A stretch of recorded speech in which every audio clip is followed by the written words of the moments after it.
America నుంచి దక్షిణ Korea పర్యటనకు వెళ్లారు సీఎం రేవంత్ రెడ్డి. అక్కడ ఇవాళ రేపు పలు కంపెనీల ప్రతినిధులతో భేటీ కానున్నారు.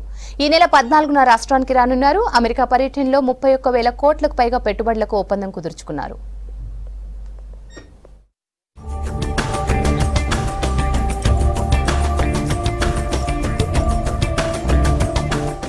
సీఎం రేవంత్ రెడ్డి అమెరికా పర్యటన ముగిసింది. రాష్ట్రానికి పెట్టుబడులు తెచ్చేందుకు 8 రోజులు అక్కడ పర్యటించారు. తర్వాత అమెరికా నుంచి దక్షిణ కొరియాకు వెళ్లారు CM Revanth team.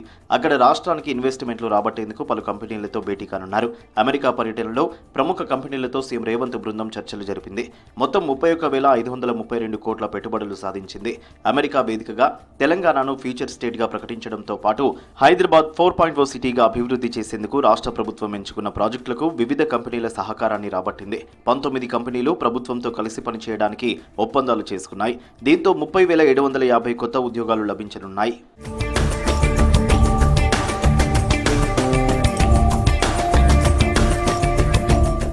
CM Revanth రెడ్డితో పాటు ఉన్నతాధికారుల బృందం ఈ నెల 3న అమెరికా పర్యటనకు వెళ్లింది. మరుసటి రోజు మంత్రి శ్రీధర్ బాబు మరికొందరు అధికారులు అక్కడికి వెళ్లారు. సీఎం ఆధ్వర్యంలో 50కి పైగా బిజినెస్ మీటింగ్స్, 3 రౌండ్ మీటింగ్స్ లో పాల్గొన్నారు. Artificial intelligence, pharma and life sciences, electric వాహనాలు, డేటా సెంటర్లు, ఐటీ, ఎలక్ట్రానిక్ రంగాల్లో ప్రభుత్వంతో భాగస్వామ్యం పంచుకునేందుకు కంపెనీలు ఆసక్తిని ప్రదర్శించాయి. ఈ పర్యటనలో Cognizant, Charles Schwab, RCCM Corning, Amazon, బోయిటీస్, HCA health care, Vivint pharma, Thermo Fisher, RM equity, Trigyn technologies, Monarch tractor కంపెనీలు రాష్ట్రంలో విస్తరణకు, కొత్త కేంద్రాల ఏర్పాటుకు ముందుకు వచ్చాయి. వీటితో పాటు హైదరాబాద్ డేటా సెంటర్ విస్తరణకు అమెజాన్ అంగీకరించింది. ఈ పర్యటనలో సీఎం రేవంత్ బృందం యాపిల్, గూగుల్, స్టాన్ఫోర్డ్ యూనివర్సిటీలు, ప్రపంచ బ్యాంక్ ప్రతినిధులతో చర్చలు జరిపింది.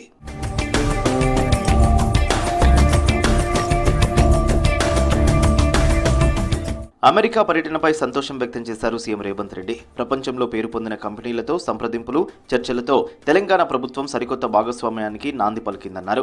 స్కిల్ యూనివర్సిటీ ఏర్పాటు, ఆర్టిఫిషియల్ ఇంటెలిజెన్స్ సిటీ నుంచి ఫ్యూచర్ సిటీ నిర్మించేందుకు తమ ప్రభుత్వం ఎంచుకున్న ప్రణాళికలకు అమెరికాలోని పారిశ్రామికవేత్తల నుంచి భారీ మద్దతు లభించిందన్నారు. అమెరికా వ్యాపార సామ్రాజ్యానికి తెలంగాణను సరికొత్తగా పరిచయం చేయగలిగామని మంత్రి శ్రీధర్ బాబు తెలిపారు.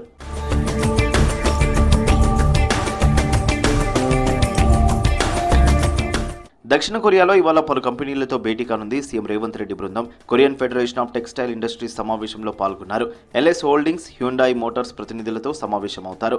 రేపు Han river project, Korea beauty industry trade association, Samsung కంపెనీల ప్రతినిధులతో భేటీ అవుతారు. 14వ తేదీ ఉదయం హైదరాబాద్కు చేరుకుంటారు సీఎం రేవంత్.